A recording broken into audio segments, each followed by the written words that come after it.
Hello students, my self Vinod Jangid. Chemistry की online classes में आपका स्वागत है। हम पढ़ रहे हैं 12th केमिस्ट्री। ठीक है, 12th केमिस्ट्री में जो हमारा चैप्टर चल रहा था वो चल रहा था हेलो एल्केन्स।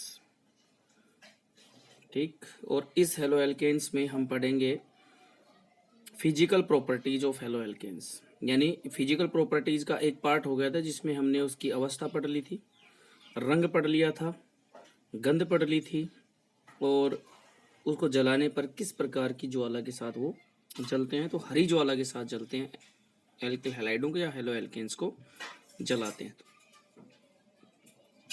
अब इसकी फिजिकल प्रॉपर्टीज का पार्ट 2 है, दूसरा भाग है। यानी कि जो बची हुई प्रॉपर्टीज हैं फिजिकल प्रॉपर्टीज वो हम पढ़ेंगे। देखो, इन भौतिक गुण धर्मों में जिस भी टॉपिक का हम भौतिक गुण धर्म पढ़ेंगे उस भौतिक गुण धर्मों में जो विलयता और गलनांक क्वथनांक, ये दो पॉइंट जो है भाई बहुत इंपॉर्टेंट है। विलयता, गलनांक और क्वथनांक, ये दो पॉइंट बहुत इंपॉर्टेंट है, ध्यान रखना। इन्हीं में से क्वेश्चन आता है, इसलिए इन्हीं को याद करेंगे। तो इसकी विलयता का पॉइंट है पहला कि देखो, हमने एल्किल हैलाइडों की प्रकृति पढ़ा था। उसमें क्या पढ़ा था? CX बॉन्ड की प्रकृति, nature of CX bond. CX bond की प्रकृति पढ़ा था। तो उसमें क्या किया था हमने ये देखा था कि X की और C की जो विद्युत ऋणता है उसमें कितना क्या अंतर है। हैलोजन परमाणु की विद्युत ऋणता जो होती है वो कार्बन से ज़्यादा होती है। ठीक है, कार्बन से ज़्यादा होती है तो ये जो हैलोजन परमाणु होता है बंधक इलेक्ट्रॉन को अपनी ओर खींच के रखता है, जिसकी वजह से हैलोजन परमाणु के ऊपर आंशिक रूप से धनावेश आ जाता है, ऋणावेश आ जाता है, और कार्बन के ऊपर आंशिक धनावेश आ जाता है। ठीक, इस प्रकार से इसकी जो प्रकृति होती है CX बंध की वो कैसी हो जाती है भाई? ध्रुवीय हो जाती है। CX बंध की प्रकृति कैसी हो जाती है? ध्रुवीय हो जाती है। इसका मतलब हम ये कहें कि CX बंध जो होता है एल्किल हैलाइड में, हैलोजन परमाणु जिस कार्बन से जुड़ा होता है वो कैसा होता है? ध्रुवीय होता है। अब ध्रुवीय होने के कारण जल में इसकी विलयता क्या होनी चाहिए? ठीक है, तो देखो, जल जो होता है वो हमेशा HOH इसके रूप में रहता है, HOH, H+ और OH-। तो ये भी कैसा होता है? ध्रुवीय। तो एल्किल हैलाइड भी ध्रुवीय है और ये भी ध्रुवीय है, दोनों ध्रुवीय हो गए, समान हो गए दोनों। ये भी ध्रुवीय, ये भी ध्रुवीय। लेकिन देखो, एल्किल हैलाइड यानी कि RX जो होता है एल्किल हैलाइड, ये होता है कार्बनिक, जबकि जल जो होता है H2O ये होता है अकार्बनिक। तो यहाँ पे प्रकृति देखें तो दोनों की ध्रुवीय होती है, समान। लेकिन इन यौगिकों को देखें, प्रकार देखें, तो ये कार्बनिक प्रकार का होता है, ये अकार्बनिक प्रकार का होता है। तो जल अकार्बनिक होता है और एल्किल हैलाइड कार्बनिक है। तो यहाँ पे एक लाइन आएगी, समान समान को घोलता है। यानी जिनके गुणधर्म समान होंगे, एक जैसे होंगे, समान होंगे, बिल्कुल उसके समान होगा तो समान समान को घोलेगा। ठीक है, तो एक लाइन है समान समान को घोलता है। इसका मतलब ये कार्बनिक को, यानी कि एल्किल हैलाइड कार्बनिक है, ये कार्बनिक है, और जल क्या होता है? अकार्बनिक, H2O। तो H2O अकार्बनिक है।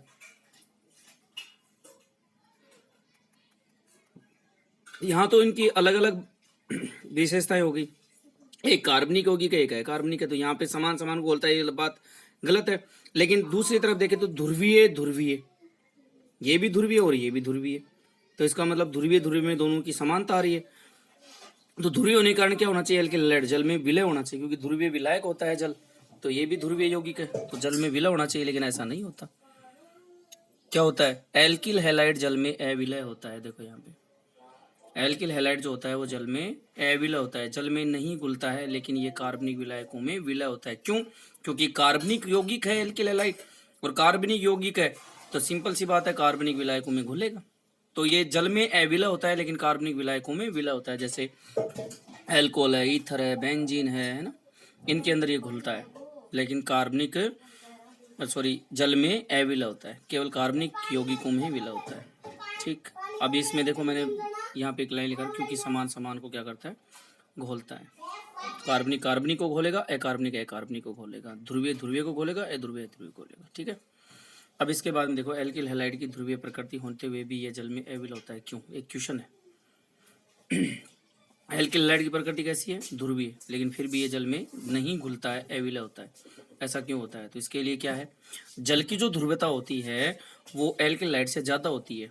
तो क्योंकि जल की ध्रुवता एल्किल हैलाइड से ज़्यादा होती है, अधिक ध्रुवीय होने के कारण जो एल्किल हैलाइड है वो कम ध्रुवीय है, तो अधिक ध्रुवीय होने के कारण जल एल्किल हैलाइड जो है ना इसकी ध्रुवता को नहीं तोड़ पाता है, इसीलिए जल में अविलय होता है। समझ गए? क्योंकि H2O की ध्रुवता एल्किल हैलाइड से अधिक होती है, अतः यह जल में उपस्थित H बॉन्ड को नहीं तोड़ पाता है। कौन? Alkyl halide. RX जो है वो जल में H बॉन्ड को नहीं तोड़ पाता है, इसी वजह से इसकी विलयता तो होती है, जल में कम होती है, यानी कि अविलय होता है जल में। ठीक, विलयता के बाद में आता है क्वथनांक। क्वथनांक मतलब उबलना। क्योंकि सामान्यतः जो एल्किल हैलाइड होते हैं वो या तो गैस होंगे या द्रव होते हैं, क्योंकि उच्च एल्किल हैलाइडों का तो हम अध्ययन नहीं करेंगे। उच्च एल्किल हैलाइड तो मोम की तरह ठोस होते हैं, तो क्वथनांक आएगा इसका, यानी द्रव पदार्थ या गैस पदार्थ होंगे वो जैसे ये एक निश्चित ताप पर गर्म करेंगे इसको तो ये उबलना स्टार्ट होते हैं, तो इनका क्वथनांक होगा। तो एल्किल हैलाइड की प्रकृति कैसी बताई थी? ध्रुवीय। ध्रुवीय प्रकृति होने के कारण इनके क्वथनांक जो होते हैं ना वो संगत हाइड्रोकार्बनों से उच्च होते हैं। क्यों? ध्रुवीय प्रकृति होगी तो अणुओं में आकर्षण हो जाएगा, आपस में नजदीक आ जाएंगे, इनको तोड़ने के लिए अधिक ऊर्जा की आवश्यकता होगी, इसीलिए इनकी प्रकृति ध्रुवीय होने के कारण ये संगत हाइड्रोकार्बन, जैसे मान लो CH4, अब इससे बन गया CH3Cl, तो किससे बना? हाइड्रोकार्बन से। कौन से? मैथेन से। कौन बना? CH3Cl, तो मैथिल क्लोराइड या फिर क्लोरोमैथेन, तो इसी से बना, इसीलिए ये इसका संगत हाइड्रोकार्बन कौन हो गया? ये हो गया। तो एल्किल हैलाइड यानी कि इससे बनने वाला ये है, ठीक है, इससे बनने वाला ये है, तो इसकी जो इसका क्वथनांक है वो इससे ज्यादा हो जाएगा, ऐसे ये चिन्ह लग जाएगा। तो एल्किल हैलाइड का क्वथनांक जो होता है वो संगत हाइड्रोकार्बनों से उच्च होता है। क्यों होता है? क्योंकि इनकी प्रकृति ध्रुवीय होती है, और ध्रुवीय प्रकृति होने के कारण इनके क्वथनांक जो होते हैं वो एल्किल हैलाइडों से संगत हाइड्रोकार्बनों से उच्च होते हैं। एक दूसरी बात, अणुभार बढ़ने पर इनके क्वथनांक का मान बढ़ता है, क्योंकि अणुभार बढ़ेगा है ना, भार बढ़ेगा तो घनत्व बढ़ेगा, घनत्व बढ़ेगा तो अणु के मध्य आकर्षण बढ़ेगा, जिसकी वजह से इनके क्वथनांक का मान भी बढ़ता है। देखो एक सूत्र होता है D=m/b, यानी m मतलब अणु भार, भार बढ़ेगा तो घनत्व बढ़ेगा, घनत्व बढ़ेगा तो अणु के मध्य दूरी घटेगी, दूरी घटेगी तो उनको तोड़ने के लिए अधिक ऊर्जा की आवश्यकता होगी, यानी वान डर वाल्स बलों के मान में वृद्धि हो जाएगी, अंतराणविक बलों के अंदर वृद्धि हो जाएगी, जिसकी वजह से उनको तोड़ने की ज्यादा ऊर्जा की आवश्यकता होगी। देखिए अणुभार के लिए समान एल्किल समूह होने पर, जैसे एल्किल समूह समान है लेकिन अलग अलग फ्लोराइड वो हेलोजन है, जैसे CH3 सभी में मैथिल है, ठीक है, लेकिन हेलोजन आइटम हमने ले लिया, एक तो ले लिया, क्या ले लिया? F, ठीक, एक ले लिया Cl, एक ले लिया Br, एक ले लिया I। तो अब देखो F जो है 9 नंबर पे आता है, इसका जो भार होता है वो 18 होता है, 19 होता है। Cl 17 पे आता है, 35.5 होता है। तो जैसे जैसे जैसे इनका क्रमांक बढ़ता जाएगा तो इनका अणुभार भी बढ़ता जाएगा, इसका परमाणु भार भी बढ़ता जाएगा।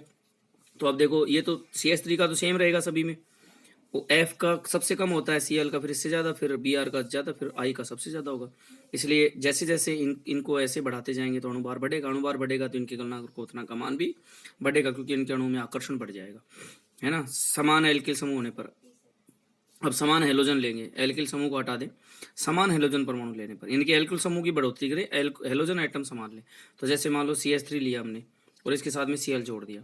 अब देखो Cl तो सेम रहे सब में, लेकिन एल्किल में बढ़ाते जाएं, एल्किल श्रृंखला को बढ़ाते जाएं। तो CH3 था, यहाँ पे CH3 CH2, फिर यहाँ पे CH3 CH3 CH2 CH2, है ना, Cl सेम रहा। तो CH3 जो है उसका अणुभार और CH3 CH2 का अणुभार दोनों में अंतर हो गया ना, 14 इकाई का अंतर हो जाएगा, 14 अणुभार का अंतर हो जाएगा, तो 14 का सभी में अंतर हो जाएगा। इसलिए ये इधर जाएंगे तो अणुभार बढ़ेगा, तो अणुभार बढ़ेगा, अणु के मध्य आकर्षण बढ़ेगा, जिसको तोड़ने के लिए अधिक ऊर्जा की आवश्यकता होगी, अतः इनके गलना क्वथनांक का मान भी बढ़ेगा। ठीक है, अगला देखिए आप, यदि समान अणुभार हो, अणुभार समान हो, तो समान अणुभार वाले अशाखित एल्किल हैलाइडों के क्वथनांक जो होते हैं शाखित एल्किल हैलाइडों से अधिक होते हैं, अशाखित एल्किल हैलाइडों के, लेकिन समान अणुभार हो। ठीक, जैसे है CH3 CH2 CH2 CH2 Cl, देखो ये 4 कार्बन की एक श्रृंखला होगी। अब इनका अणुभार देखें तो 4 कार्बन का 12 चौका 48 है ना, 3 2 5 और 3 2 7 और 3 2 9, तो 2 2 4 2 6 3 9, 9 हाइड्रोजन हो गए तो 9 ये हो गया, और Cl एक है तो 35.5 ये हो गया। तो ये कंप्लीट जोड़ लो इन सभी का, ये हो जाएगा। इसके बाद में अब देखो इसी श्रृंखला को किस प्रकार से कर सकते हैं। जैसे ये एक तो सीधी श्रृंखला हो गई, असाखित बोलते हैं इसको, है ना। अब मान लो इसी से इस प्रकार से बना दिया जाए CH3 और यहाँ पे CH2Cl, तो देखो 1 2 3 4 ही कार्बन हो गए, ठीक है।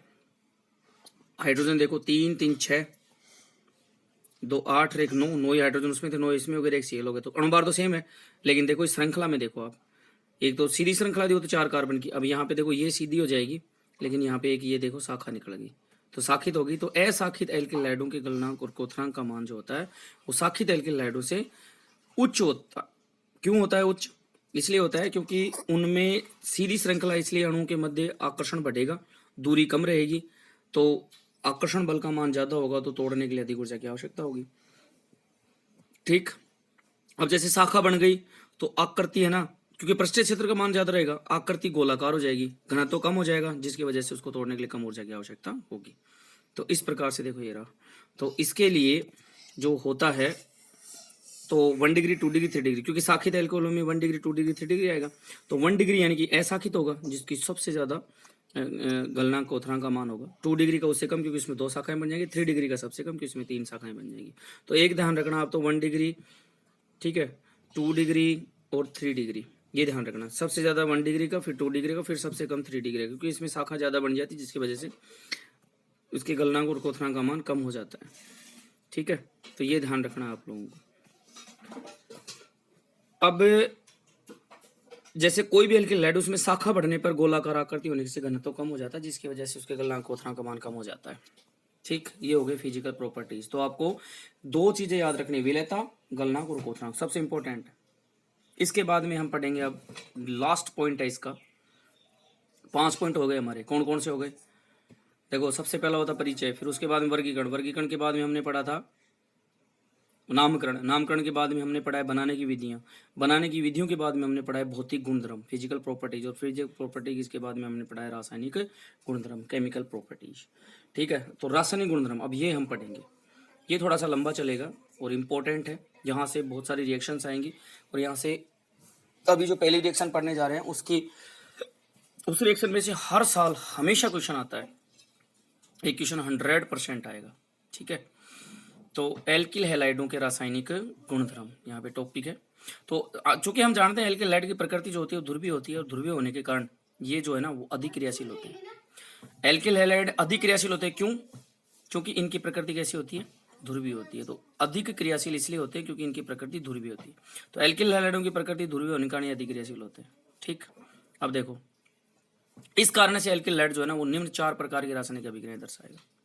बताया कि लाइट निम्न 4 प्रकार की रासायनिक अभिक्रियाएं दर्शाते हैं। अब कौन कौन सी देखो, पहली जो रासायनिक अभिक्रिया है वो है नाभिक स्नेही प्रतिस्थापन अभिक्रिया, सबसे इंपॉर्टेंट अभिक्रिया होगी भाई, नाभिक स्नेही प्रतिस्थापन अभिक्रिया सबसे इंपॉर्टेंट, ठीक। उसके बाद में दूसरे नंबर पे विलोपन अभिक्रिया है। विलोपन अभिक्रिया जहाँ पे बीटा हाइड्रोजन से बीटा कार्बन से हाइड्रोजन का लोप होगा, इसलिए बीटा विलोपन भी बोलेंगे, इसको विलोपन भी बोलेंगे। यहाँ से भी क्वेश्चन और यहाँ से भी क्वेश्चन लगभग आते रहते हैं। फिर है धातुओं से क्रिया, 18 में भी आया था यहाँ से क्वेश्चन, और 19 में, उसमें 20 में भी आया था, सॉरी। तो ये धातुओं से क्रिया, ये 3 प्रकार की होगी। और चौथा है अपचयन, ये छोटी सी अभिक्रिया है, LiLH4 की उपस्थिति में एल्किल हाइड का अपचयन कराते थे, एल्केन बनती है, एक ही पद में हो जाती है, तो इसलिए चौथी अभिक्रिया अपचयन है। तो एक एक करके पढ़ेंगे अपन, ठीक है, जिनमें ये 2 तो इम्पोर्टेंट है, ज़्यादा इंपॉर्टेंट है, तीसरी भी है धातु के साथ में एक नेम रिएक्शन है अच्छी सी, है ना, वो भी इसमें से भी क्वेश्चन आता रहता है। तो इस प्रकार से एक रासायनिक गुणधर्म है, जिसमें हम नेक्स्ट वीडियो के अंदर पढ़ेंगे रासायनिक गुणधर्मों में पहली अभिक्रिया नाभिक स्नेही प्रतिस्थापन अभिक्रिया, ठीक है। तो आई होप आपको वीडियो पसंद आया होगा। अगर वीडियो आपको अच्छा लगा है तो लाइक कीजिए, कमेंट कीजिए, दोस्तों को शेयर कीजिए, ठीक है। और कोई नया है तो मेरे यूट्यूब चैनल जो है विनोद केमिस्ट्री क्लब सीकर, इसको सब्सक्राइब कर लीजिए, ठीक है। बेल आइकन इनको दबा लीजिए ताकि जो भी वीडियो मैं डालूँ उसका नोटिफिकेशन आपको तुरंत प्राप्त हो जाए, ठीक है students. Thank you so much.